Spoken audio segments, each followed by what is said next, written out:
पण मला वाटतं हा कार्यक्रमाचा समाप्तीकडे आजच्या दिवसाच्या आपण जातोय म्हणून थोड्याशा काही मुद्दे मी आपल्यासमोर मांडू इच्छिते की एक तर ही एक मोठ्या कामाची फक्त सुरुवात आज होते.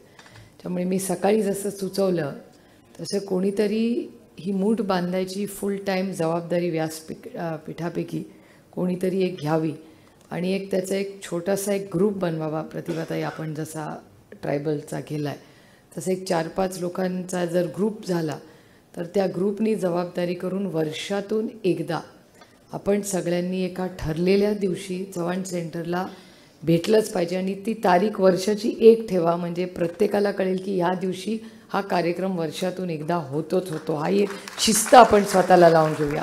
त्याचबरोबर वर्षभरामध्ये तो त्या दिवसाच्या आधी आपण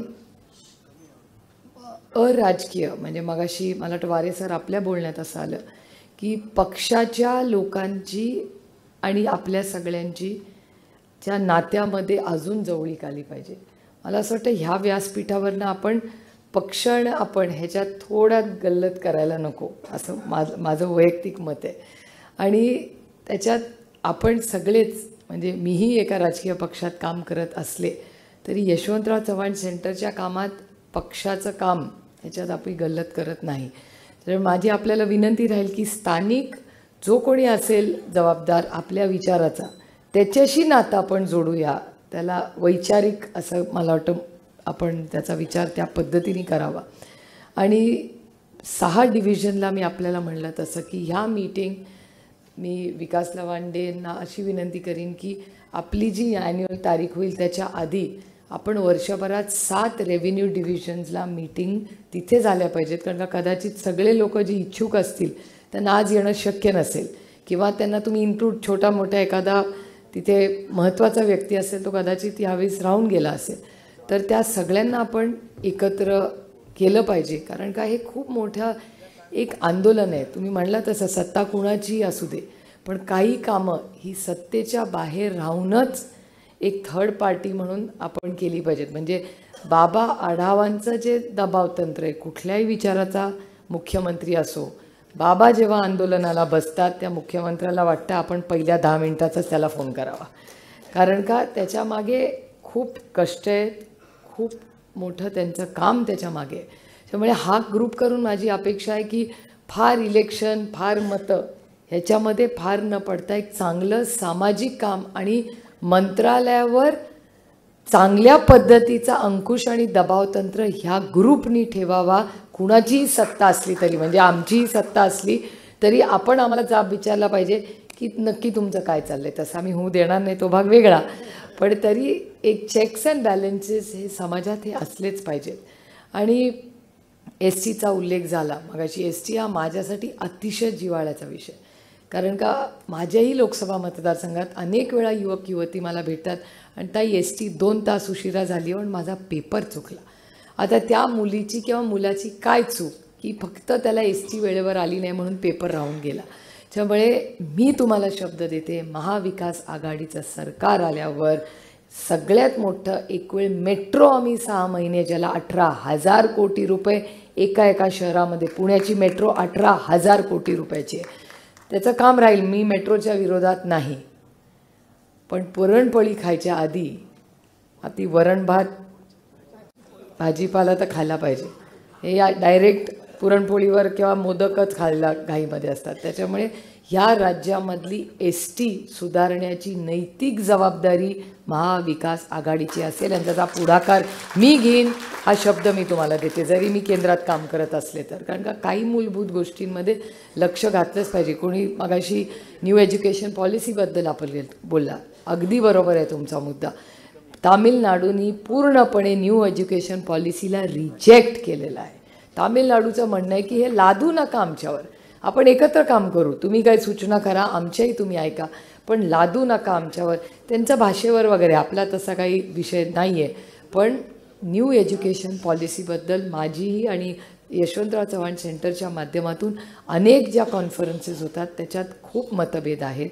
आणि मी तुम्हाला शब्द देते या राज्यातली एकही मराठी शाळा आमचं सरकार बंद करणार नाही. प्रत्येक मुलाचा, आणि हा अधिकार आपल्याला भारतरत्न डॉक्टर बाबासाहेब आंबेडकरांनी संविधानात दिलाय. राईट टू एज्युकेशन एकीकडे म्हणायचं आणि दुसरीकडे न्यू एज्युकेशन पॉलिसीमध्ये शाळा बंद करायच्या. त्यामुळे हे संविधान बदलायचं जे 400 पारवालं म्हणतात ते तसे थांबत नाहीत. मगाशी शाहीजी आपण म्हणला, पण ते काय त्याच्यासाठी थांबत नाहीत. आज बघा, आम्ही आंदोलनाला गेलो, आम्हाला परवानगीच दिली नाही. संविधानात शांततेच्या मार्गाने आंदोलन करायचा अधिकार हा आपल्याला आहे, प्रत्येकाला आहे.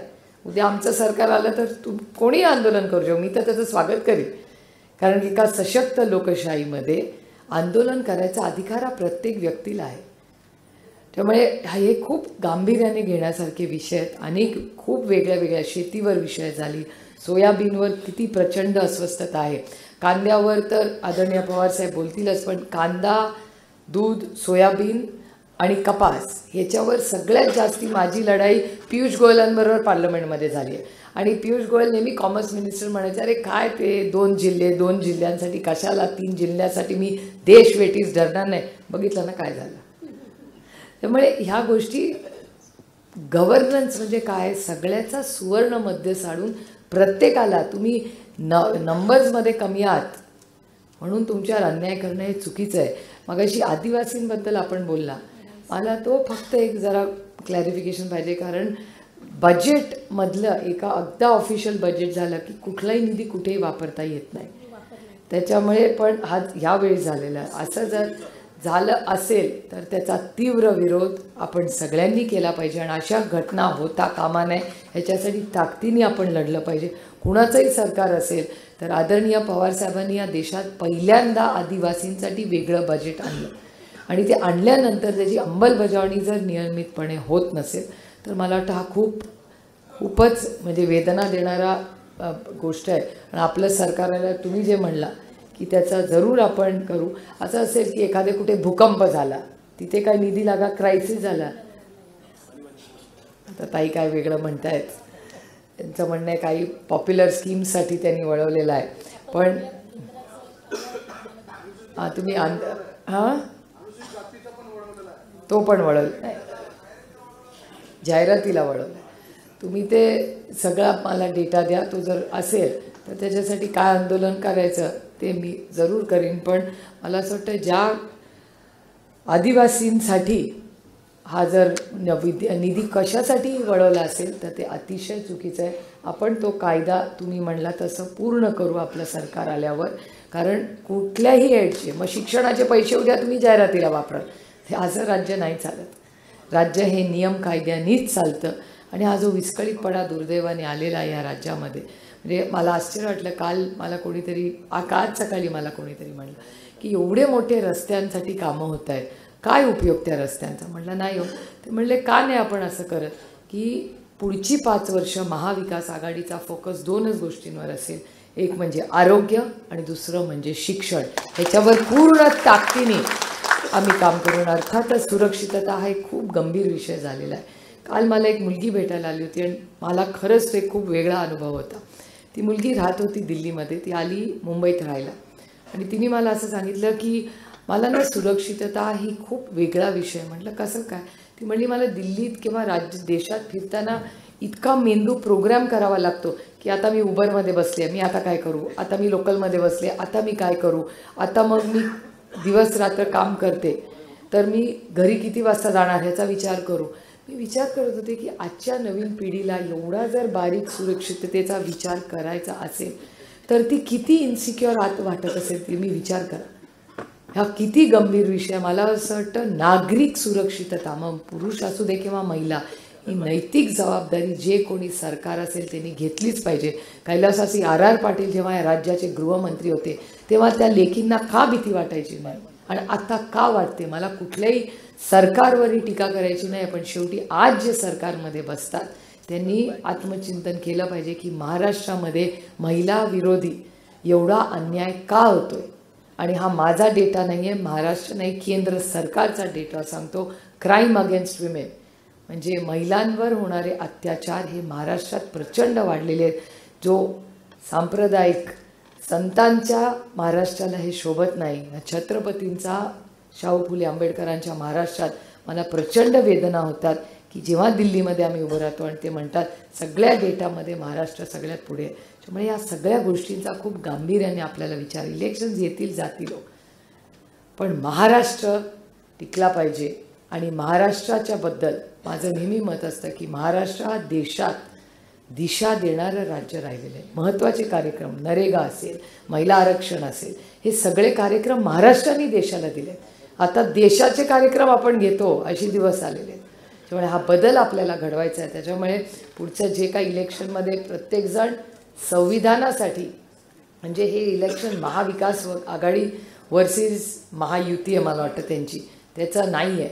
हे इलेक्शन संविधान वाचवणाऱ्यांसाठी आणि संविधान आणि नॅरेटिव्ह वगैरे शब्द, माझी प्रतिभाताई तुम्हाला विनंती, असे शब्द वापरू नका, हे त्यांचे शब्द आहेत.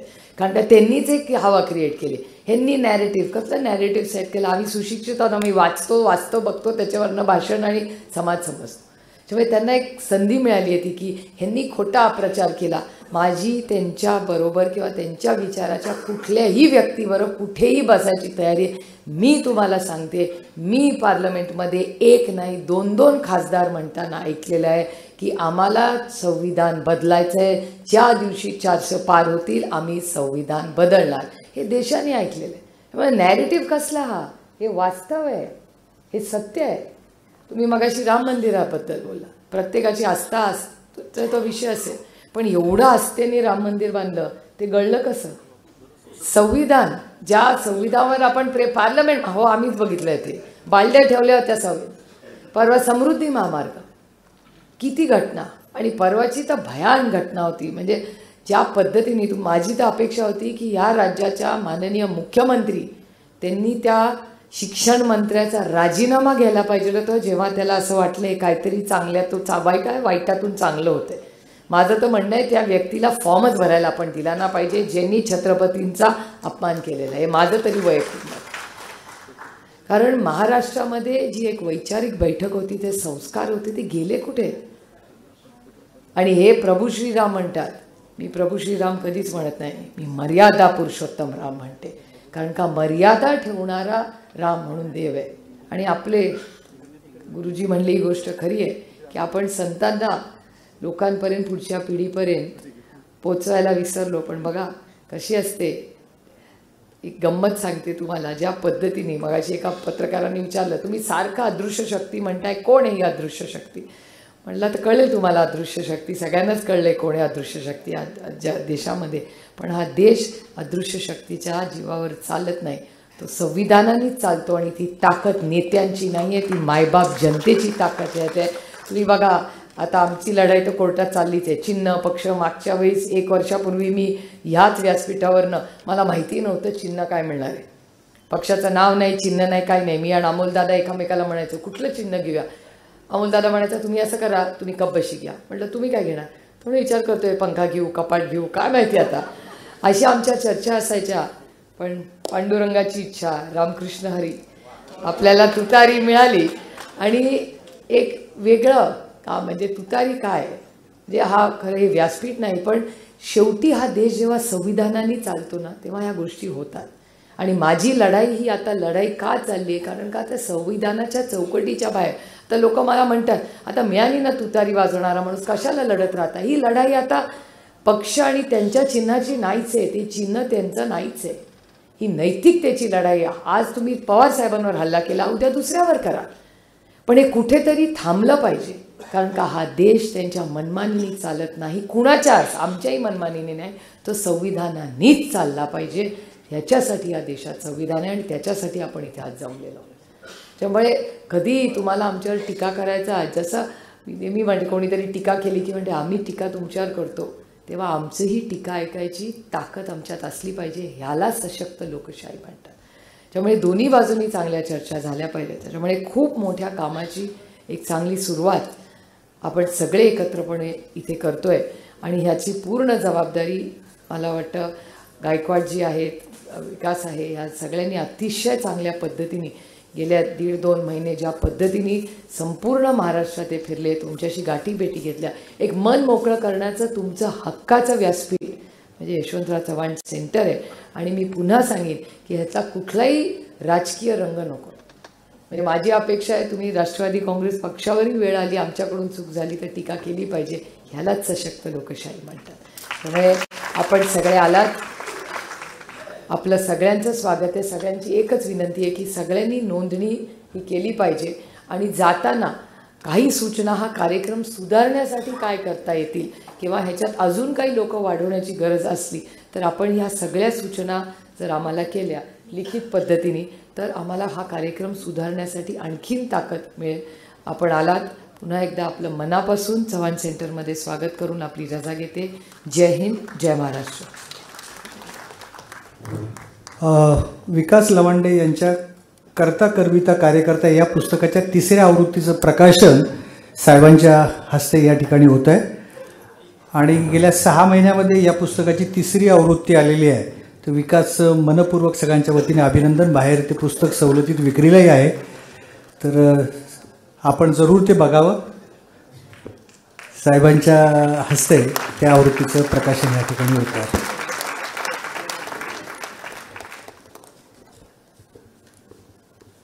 धन्यवाद सर। हे सरकार मला बदलायचं आहे अशी लाईन साहेबांनी 2 महिन्यापूर्वीच दिली होती, त्या लाईनला धरूनच आपण आज काम करतो आहोत साहेब।